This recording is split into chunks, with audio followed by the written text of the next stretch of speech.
أسعد الله مساءكم.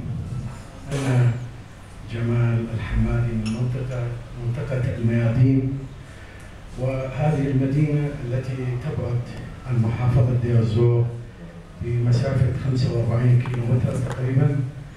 وهذه المدينة طبعا فيها الكثير من الفنانين التشكيليين كما تفضل الأستاذ عبد الكريم، ورغم بساطتها ورغم بعدها عن مدينة دمشق، فالمدينة طبعا كثير منها مدرسين لمادة التربية الفنية، فيها العدد الكبير من الفنانين، يعني أكثر من 100 فنان، ولكن معروفين منهم مثل ما تفضل الأستاذ عبود سلمان الصديق العزيز، والذي لم أشاهده منذ أكثر من 8 سنوات، متواصل معه فقط بالتليفون والجوال فقط.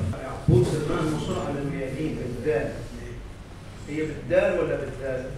والله الميادين هي لها روايتين. هذه المنطقة سابقا أيام الانتداب الفرنسي على سوريا كان لا يضع نقطة على حرف الدال في المحاكم والهذا، ويقال أيضا إذا ميادين، ويقال أيضا سميت بميادين القتال لأن السيد شكر قوتلي رحمه الله القائد الوطني للجمهورية العربية السورية آنذاك زار هذه المدينة وسماها بميادين القتال. كان فيها ميادين، يعني يحصل فيها أيضا ميادين للقتال ضمن المدينة، ويقال أيضا بالذال نسبة لوجود مآذن قديمة فيها.